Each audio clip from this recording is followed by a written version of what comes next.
I love Christmas. I just do. I love Christmas. I love the holiday season. I love the decorations. I love the traditions. I love everything about Christmas. And I may put some pretty extreme expectations on Christmas. It's self inflicted. I know that it's self inflicted. My husband is usually saying things like, why do we put so much like effort into this? Why are you making yourself crazy for this? And I'm like, what's this we stuff? You didn't do anything. You just show up and the magic of Christmas is there. And hence starts our holiday fighting. No. Um, but I mean, I know it's self-inflicted. No one's asking me to put all this effort in. It's just what I like to do. And I have a vision. I have a vision in my head of what Christmas will look like, what Christmas morning will look like. It was worse when my kids were small. Like I had to have the perfect, they had to run down the stairs and the presents and the, having the nice coffee and the whole thing had to be there. And, so much so that I find myself since moving to South Shore, Nova Scotia, it's hit and miss that we have any snow on Christmas. So if that doesn't happen, I'm like, I asked for one thing, Mother Nature. Snow on Christmas. That's it. Anyway, I digress. The point is, there's a lot of expectations that happen and a lot of craziness that happens. And so today, I thought I would just talk about the number one thing that you can do for your dog to have a stress-free holiday season. Just one thing I'm going to get you to do right now to have a stress-free holiday season. Let's get into it.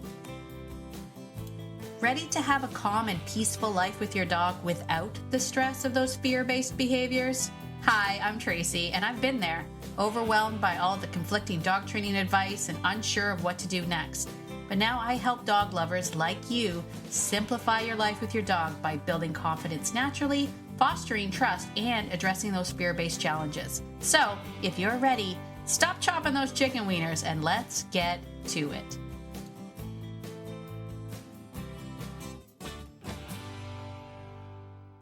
Hello. Welcome to Beyond Obedience. It's Tracy. And oh gosh, are you like me? Are you someone who loves the holidays and loves the traditions and has expectations, huge expectations of what they should look like, including perhaps maybe expectations for your dogs? Maybe you have that. Maybe you have this idea that, you're just going to have the idyllic, beautiful Christmas day and the dogs and the kids playing in the snow, or the dog curled up by the fireplace while your guests come in and your dog sitting there peacefully while you're having your turkey dinner, whatever it is. If you're like me and you have these expectations and your joy of the holidays revolves around these expectations, I want to share with you the number one thing that you can do right now, right here, right now. And we're going to do it together, you and me. We're going to do it together. The number one thing that you can do for your dog, for your sanity, for your holidays is to lower those expectations. And we're going to do it together. You and I are going to work through it together. We're going to do it together. Okay. So for me personally, this year, I don't think I have any conflict or challenges, if I'm being 100, plans for the holidays. I don't think my family is coming over for dinner, so I don't have the same issue that I normally would have. So that right there, I've solved that problem. Maybe not only reduce your expectations, reduce your guests. Just don't have guests. Just you and your dog. Just sit and eat turkey together. No, but I have in the past, and so I know that for me, my expectations are really, really high. Like I'm talking Hallmark movie high. You know what I'm saying? Like where there might be like a cutesy sort of thing that happens during the holidays, but we all laugh about it and it becomes the greatest thing ever. And then we all have a beautiful, magical Christmas. Somebody falls in love, whatever. Hallmark. That's what I got going on in my head, so That's you. And perhaps you're like, things will be fine this Christmas. I'm going to give you and your dog the greatest gift that you can give them, and that is reducing your expectations. How do we do that? Well, step number one for reducing those expectations is I am giving you permission right now to take a break. Okay, I have a friend and a colleague, and she's got an incredible saying, and I do appreciate this saying. She says, "Training time is all the time." And I say something similar, if I'm being honest. Like, you've probably heard me, if you've been following me for a while, you've probably heard me say this, that every moment, from the moment you wake up to the moment you go to sleep, is an opportunity for you to clarify communication with your dog or confuse communication with your dog. It's kind of the same thing. I just don't talk about training, because beyond obedience. But I love my friend Karen's saying, because it is true, right? You have an opportunity every moment. But this is the one place in life where I'm like, the caveat for me would be training time is all the time, unless it's the holidays. Unless it's the holidays. And then I'm going to tell you to take a break. You've heard me say this before. If you heard the Thanksgiving episode, if you heard the Halloween episode, this is where I say to you, take a break. Holidays are not training opportunities, and not for the reasons you might be thinking. Okay, the reason why I say that isn't because the dog isn't capable or it's not great an opportunity because now you have guests and now you can practice it and now you have all this stuff. It's because you, my friend, are not going to be present. Well, one of two things will happen. One, you're either not going to be present because you're going to be too busy running around creating the other expectations you've set too high for yourself. Right? Making sure the decorations and the centerpiece and your table is perfect and the turkey comes out right and all the presents are wrapped and all of the things. Like, maybe you're doing all of that you just can't really focus on the training. That's one option. Or, and I would say this is probably a worse option, you are focusing on the dog or dogs and you're not focusing on the joy of the moment. You're so worried about oh my gosh, my nieces and nephews are here, and are they going to go over to the dog, and is the dog happy? And you got to watch the dog, and what's the dog doing? Where's the dog at? What's happening? Who's got the dog? What's happening with the dog? You're not actually present in the moment for what the moment is supposed to be, which is, hanging out with your family and spreading joy and cheer and all of that good stuff. So for me, this is not the time to practice, can my dog hold place command while everybody's having turkey dinner and the kids are dropping turkey on the floor, and can my dog hold that stay, or can my dog wait? It's not the time. It's not the time. I know for me personally, and as I say, like I've struggled with, my dogs when I have company over, because not that, Rue doesn't like people, but she, generally speaking, will just go to her crate. That's what we taught her. That's what I teach in the Fearful Dog, making sure your dog always has an out, has a comfort zone that they enjoy so that they can tell you when they've had too much and they just get up and leave. And that's what Rue does. Rue gets up and leaves. She doesn't want to be a part of anything anyway, because she's like, you guys are all crazy and I don't want to be here. But my issue was more of my other dogs. I have Noofs. Big, hairy, slobbery dogs. Now, we love the Noofs. We've been living with Noofs for years. It's a part of our life, right? Dog hair and dog slobber is just a part of our norm. But if you have guests and company over where dog slobber is not part of their norm, one of the things that drives me crazy, and I take it personally, is when people make the disgusting face about the dog drool, where they like coil up and then they go, ooh, ew, and then they kind of flick the dog away with their hand, like, get out of here kind of thing. That always makes me upset. It ruins things for me. So during the holidays, when I have family over that I know are going to be like, ew, slobbery dogs, I actually will choose to put my dogs away in my bedroom, And again, the Noofs it's not like they're fearful. It's not even like they really get in the way, other than they're big. Like, we call them mobile carpets. So one of the other hardships about having them is you have to step over them if you're carrying the turkey and one of them gets up, that kind of thing. But I've made choices before where I'm like, I'm just going to put everybody away. And it's worked out just fine. Occasionally I have a dog that scratches at the door, but other than that, I'm like, it's just easier. It's just easier to be able to focus on the people, have some good times, some good laughs. Nobody's upsetting me by like going, ew, to my dog. Everything's fine, right? So perhaps this holiday, we don't think about training, but rather, how can I create success for my dog, where my dog is comfortable, where I don't have to worry about them, they're comfortable. If you have been following the Fearful Dog stuff, or you're in the Fearful Dog program, you know I talk a lot about having that comfort zone, allowing the dog to retreat to comfort whenever they need to. This idea of being aware of what they're saying, letting them escape when they want to, all of that good stuff. So if you already have a great comfort zone, maybe it's just we're putting the dog in the comfort zone for the time being, that kind of thing. If it's a situation where, people are going to want to see your dog, maybe then we decide that the only way that we're going to spend some time with the dog is outside, right? The dog's more comfortable. They have more options, more spaces to move. Maybe we say, like, if you want to play with the dog, you have to go outside where she's more comfortable, or whatever. You get to decide that. I'm not telling you that's the answer. You know your dog better than I do. I'm just saying, let's look at it as, we're going to have moments with the dog. Maybe we all go for a walk and the dog comes with that. And then we put the dog away and we do the human stuff. And it's okay. And you just let go of all those expectations, right? Prioritizing keeping your dog comfortable, right? And feeling safe over training and using it as a training opportunity. That's tip number 1. Okay. So reduce your expectations. Don't make the holidays a training opportunity. Make it just for the dog. What makes it easier for you and the dog? Tip number 2 is to try to keep routines as much as possible.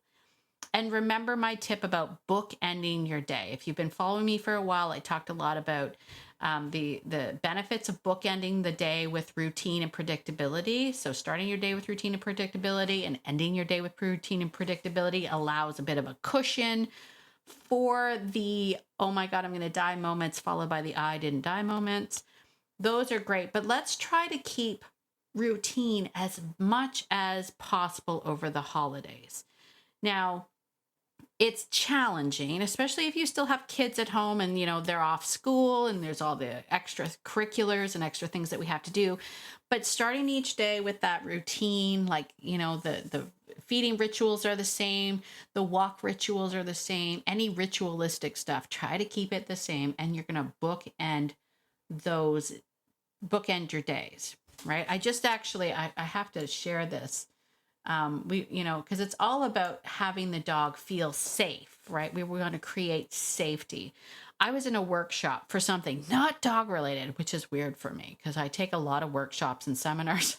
This one wasn't dog related, but I took a picture of one of his slides in the workshop because he had this slide that said, wait a minute, let me find it. We'll do this in real time because I don't want to mess it up. Let's find it.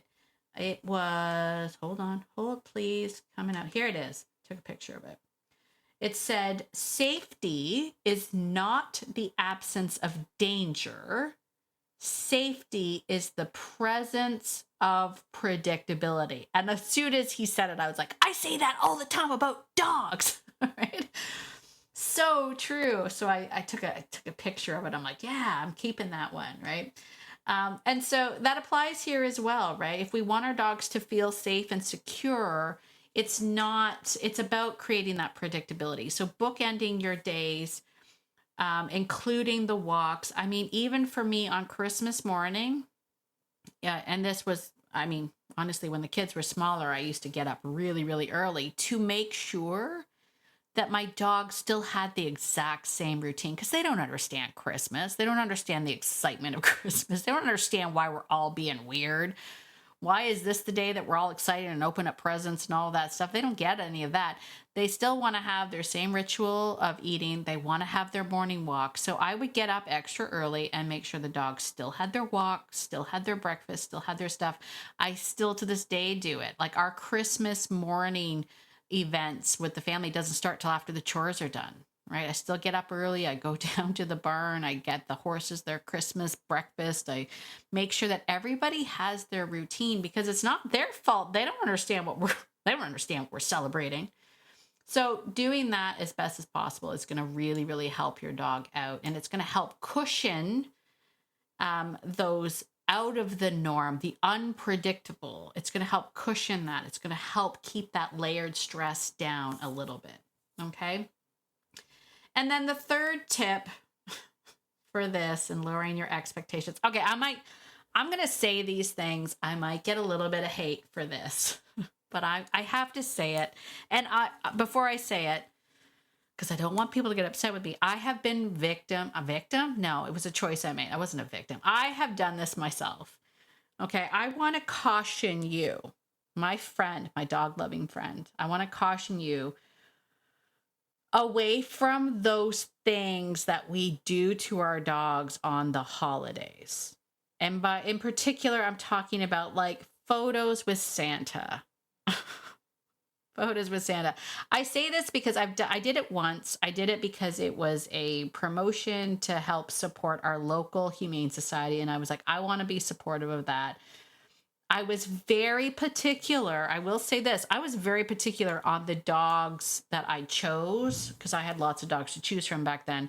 I was very particular on the dogs I chose to have their picture taken with Santa. I took Wellington, who was my calm, stoic, bomb-proof dog. If you don't know or haven't heard about Wellington, I urge you to listen to the first episode of this podcast entitled The Greatest Lesson That I Was Ever Taught by a Dog. That was a story of Wellington and how amazing he was. I took him because I was like, this is going to be a crap show, right? And I was right. It was. I mean, it's good intention and it was for a good cause. But oh my gosh, a man dressed in a Santa suit, dogs, they're like, why are we here? A camera person that's making squeaky noises with squeaky toys and holding cookies up and the whole kit and caboodle, like just all of it, everything about nothing normal about this. I really hope, my hope for everybody listening to this podcast, my hope is that by listening to this podcast and if you take it a step further and you join the student community and you sort of come into my world, my hope is that you will start to see the world through your dog's eyes.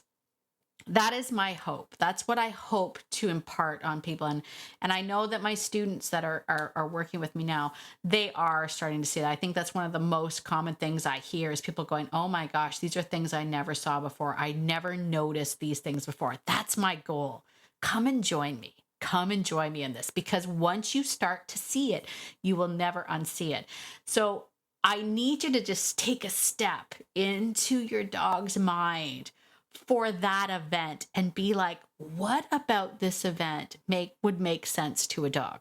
And the answer for those is nothing. Nothing makes sense to a dog, right? There's other dogs there. Those dogs are stressed out too. They don't know what's going on. I mean, when I was there, of course, somebody peed on Santa. Like one dog walked right up and looked at him and then peed on him. Like it literally is bananas. And so it's done for us. I'll just put that out there. It's not done for the dogs. We're not doing it for the dogs. No dog enjoys that. I know someone's going to come back to me and be like, my dog really enjoys sitting on Santa's lap. No, he doesn't. It's weird. Makes no sense. And all the dogs there are weird. And while I'm at it, because while I might be, pissing some people off, let's talk about the whole dressing our dogs up in matching ugly sweaters. I mean, sure, it's cute, but there's just some dogs. I've seen some dogs that literally have that look of, that I'm wearing a fur coat, right? Like, do some dogs just look up like, I'm wearing a fur coat. Like, I don't need this extra layers. I do very well on my own. Thank you very much. I mean, if that's you, first of all, I mean, it's not that big of a deal. It's not as big as the Santa pictures, but and if your dog likes it, that's fine. And if it's just temporarily for a picture, a snapshot or whatnot, but I know the stress of trying to get the perfect family picture and trying to get the dog to sit and all of that stuff. And I'm just saying, if the dog ain't in it, you know what I'm saying? That's all I'm saying. Like, let's listen to the dogs a little bit. So those are Did I ruffle some feathers? Are there people that are like, I'm not sending Tracy my Christmas card this year? You can't send it to me anyway. Thanks, Canada Post. Ooh, that was a shot. Am I upset? Yeah, a little bit. But anyway, um, people are like, I'm not going to send pictures. I will. You know what? I'm just kidding. If you have the picture and it's cute and your dogs are in ugly sweaters, you know what? I've changed my mind. I want to see them. Make sure you go to the free Facebook group, Living Beyond Obedience on Facebook. Go to Facebook, share your ugly Christmas sweater dog photos there and prove me wrong. Please prove me wrong. Because I do like seeing them. I do like seeing them. I digress. Anyway, let's recap. Let's recap. The number one thing that you can do to have a stress-free holiday is just to reduce your own expectations. Okay, that's the number one thing that you can do. Reduce your own expectations. I'm saying it a number of times, more for myself than for anybody else. But just keep in mind, a couple of key points. Holidays for me are not training opportunities. Instead, we want to focus on creating safe spaces for your dog, comfort zones for your dog, and take the pressure off of both you and your dog to be something that they're not, right? Enjoy your holidays with your family. Okay. Tip number two was to keep your routines and bookend your day. So try as best as possible to keep those routines as best as possible. Keep going for the walks, rituals of migration, feeding rituals, all your ritualistic behaviors. Those are the predictability things that help cushion. And we want to bookend the day so that the chaos of the holiday in the center of them is cushioned. That's what we want to do. And then finally, just use caution for those holiday stresses, those additional stresses like Santa photos. Or if you have a story, if you have a Santa photo story, please share that with me. Share the Santa photo stories with me. I should try to find the ones with Wellington. He did a great job. Wellington was fine. Wellington literally was like, he sat in, like he was in line. He did not, he was fine. But the chaos. Anyway, that's it. We're going to just make sure that we reduce our expectations. We have a fantastic holiday season. Start prepping for it right now. Start prepping for that now. Think about what you're going to do with your dog during dinner. Where is a good space for your dog? If we have guests coming over, how are we going to interact with those guests? We're not going to use it as a training opportunity, but if there are moments where the guests are going to have to come in contact with your dog, what are the rules? Make sure your guests understand those rules, right? All of that good stuff. Start prepping about it now. And if you need help with that, especially answering that question of how do I help my dog with the guests, if you need help with that, I'm going to urge you to come on over to the student community. Come on over to the Fearful Dog Fearless Framework. We talk about that as part of our protocols, how to help your dog with guests in your home. That is part of the Fearful Dog. Even if your dog isn't fearful anywhere else, but just struggles having people in their house, the Fearful Dog is going to help you with that. So come on over to the Fearful Dog. You're going to go to beyondobedience.ca/fearless. That's beyondobedience.ca/fearless. Check out that and consider joining us over in the Fearful Dog. It's an incredible program. I'm really super proud of it. And it's also the best community of amazing dog lovers like you. So we're looking forward to seeing you there. Join us there. As always, get out there today, my friend, and be the person that your dog thinks you are, because your dog thinks that you are amazing, and so do I. Have a great couple of days, and I'll see you later.